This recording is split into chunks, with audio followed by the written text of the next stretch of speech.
Oi gente, esse é o primeiro vídeo do quadro Floreios e Borrões e eu resolvi começar pelo clássico, as edições originais de Harry Potter lançadas no Brasil pela Roku. Yes! All witches! Bom, talvez você saiba, talvez você não saiba, mas essa edição que está aqui, ela na verdade não é a primeira edição que foi lançada de Harry Potter e a Pedra Filosofal. Tem uma edição um pouco mais antiga, que foi a primeira a ser lançada, em que o título aparecia de forma diferente, ele não tinha essa fonte aqui ainda. E nessa edição também a gente tinha uma tradução de Draco Malfoy para Drago Malfoy. Pois é. Eu não tenho essa edição primeiríssima, a primeira que eu tenho é essa aqui, que é a que a maioria das pessoas conhecem. E hoje eu vou fazer um tour e uma análise gráfica, uma resenha visual dessa edição de todos os livros, para que vocês possam conhecer um pouquinho melhor se vocês ainda não têm dessa edição. Eu tenho na minha coleção duas versões dessa edição, que essa aqui é a versão econômica, ela tá até um pouquinho surrada, que vocês podem ver que é um material meio brilhoso aqui na capa e ela não tem orelha, tá? E aqui também o título não é metalizado. É uma edição econômica, que ela era bem mais baratinha de comprar. Essa aqui é a edição tradicional, que tem o título metalizado e ela tem um material que não é brilhoso na capa e que ela tem orelha. Essa aqui é a edição que era mais comercializada e que foi a primeira a ser vendida desses livros antes de lançarem a versão econômica. A diferença entre as versões econômica e tradicional são basicamente essas, elas não têm diferença de conteúdo, não tem diferença dentro do livro, é basicamente um empobrecimento da parte visual da capa para que ela fosse barateada e fosse mais fácil de ter acesso. Bom, então vamos começar falando sobre essa edição aqui. Um ponto positivo que eu acho nessa edição, que eu gosto muito, é a parte visual mesmo da capa. Eu gosto muito dessas ilustrações que são da Mary Grand Prix, que essa aqui é a Pedra Filosofal, a Câmara Secreta, Prisioneiro de Azkaban.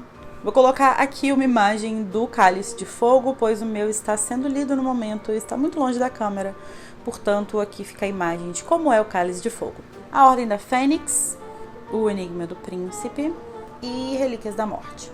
Uma coisa que eu gosto muito nessas ilustrações é que elas sempre carregam vários elementos da narrativa ao longo delas, né? Elas se estendem sempre pela capa, pela lombada e pela parte de trás, pela quarta capa.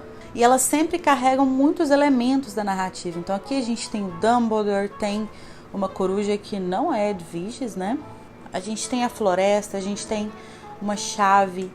Aqui tem o Harry voando, tem o pomo de ouro, tem o unicórnio, tem Hogwarts, tem o fofo. Então são muitos elementos que são incorporados aqui nessa ilustração e que eu costumava ter o hábito de, quando eu ia ler o livro pela primeira vez, eu gostava de pegar e tentar analisar o que seriam aquelas coisas, quem seriam aqueles personagens que estariam ali.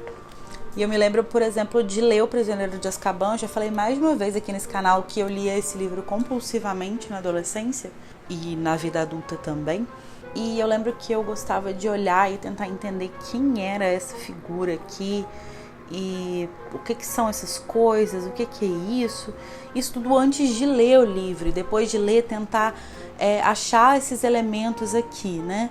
Essas ilustrações, elas são muito interessantes para isso, para você buscar os elementos da narrativa nelas. E elas sempre carregam muita coisa. Aqui na Ordem da Fênix, por exemplo, a gente tem o Moody, a gente tem a Tonks, a gente tem o Lupin, o Ministério da Magia, né, o Departamento de Mistérios aqui, que é esse cenário. Aqui no sexto livro a gente tem a Marca Negra, e aí tem o Ron e a Hermione.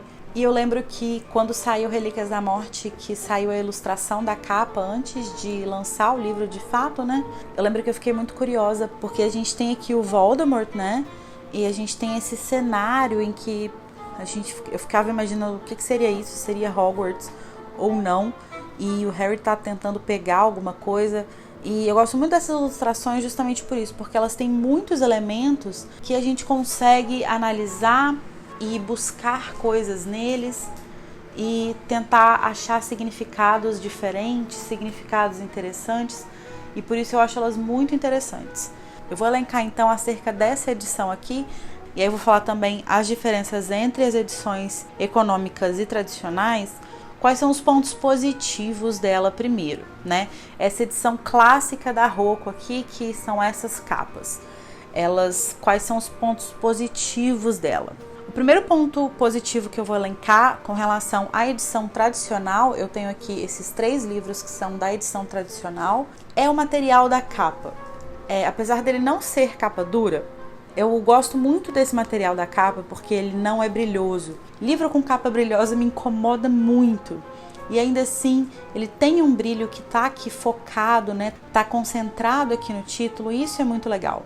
Já a capa econômica, a gente não pode dizer a mesma coisa. Ela é bem brilhosa e é um material bem ruinzinho, mas a edição tradicional, ela conta com um material bom e ela tem uma orelha, e é uma orelha significativa. A importância da orelha, gente, pode parecer uma bobeira, mas a orelha, ela dá muita firmeza para o livro e ela ajuda também a conservar o livro. Um livro com orelha, ele tem muito mais durabilidade do que um livro sem orelha. O livro sem orelha, ele vai ficando assim, ele vai dobrando à medida que você vai fazendo uso e ele vai ficando levemente destruído. Uma coisa que eu gosto também nessa edição aqui é a diagramação. Eu acho ela uma diagramação bem tranquila de ler. O texto respira bem na página, você não fica agarrado na página por muito tempo, porque tem texto demais espremido nela. Você consegue ler com tranquilidade, você tem uma sensação de que a leitura está fluindo. Isso é muito importante, principalmente quando a gente está falando de livros que se propõem inicialmente a ser livros infanto-juvenis, né? Então, se você cria um livro infanto-juvenil em que a pessoa tem dificuldade de ler e tem essa sensação de que a leitura está se arrastando porque ela fica um tempasso preso na mesma página, isso não funciona e dificilmente a pessoa vai se prender a esse livro. E também relacionado à facilidade de leitura, eu gosto muito da fonte que é utilizada, que é uma fonte bem tranquila de ler, é uma fonte agradável de ler, ela não cansa a vista também. Agora, a edição econômica, ela tem a mesma diagramação, tá? Só que ela tem a folha um tiquinho mais fina e mais maleável do que a edição tradicional. Isso é ruim por quê? Porque a gente vê que o texto, ele vaza aqui. Vocês estão vendo que aqui em cima de assistente, a gente está vendo a palavra da próxima página. Então as palavras meio que vazam porque a folha não é de uma espessura suficiente para barrar esse tipo de coisa. Então acaba que isso pode ser prejudicial à leitura de alguma forma e pode incomodar. Aqui do lado dá para ver até melhor como que fica o sombreado da página anterior aparecendo aqui nesse espaço. Os pontos negativos dessa edição. Apesar de gostar muito das ilustrações e de gostar sim desse material aqui, eu ainda sou uma entusiasta de livros de capa dura. Não pela beleza, porque eu acho que vale mais nem nada disso, mas pela durabilidade. Esse livro ele tem uma durabilidade muito maior do que esse por ter orelha, mas um livro de capa dura tem uma durabilidade ainda maior do que esse aqui. Um livro de capa dura aqui seria um investimento muito mais interessante de se fazer do que um livro com uma capa só de papel cartão como esse. Outra coisa que me incomoda muito nesse livro é, claro, essa página branca como a neve e que parece que a gente está tendo um holofote ligado na vista, né? O grande problema da página branca, que vem aqui ainda em contraste com o texto que está impresso em preto, é que esse contraste que é muito grande, né? O maior contraste que você pode ter, que é entre branco e preto, isso atrapalha muito a leitura. A gente fica com a vista cansada, a gente pode ter dor de cabeça, isso é muito desconfortável de ler. E esse é o tipo de impressão que tem sido cada vez menos utilizada justamente por isso, assim, por um melhor entendimento de como que a impressão com menos contraste, ou seja, uma fonte preta em uma página amarelada, pode ser muito mais agradável para a gente ler e proporcionar uma experiência de leitura muito mais proveitosa. Outra coisa que eu não posso deixar de falar nessa edição aqui, que é um ponto negativo, e aí vocês me perdoem a chatice, tem gente que não se importa com isso, mas eu, como pessoa formada em letras, me importo muito, que é a revisão.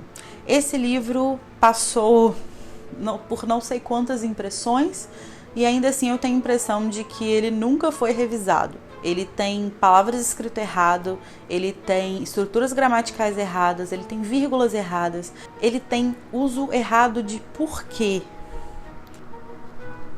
Dá para aceitar um livro hoje, que não é um livro que saiu ontem, que não está passando pela primeira impressão, ele é um livro que já tem 20 anos esse aqui e 10 anos esse aqui, até hoje ter erro gramatical, ortográfico, não dá, pra mim não dá. Eu acho que esse é o tipo de coisa que já deveria ter sido corrigida.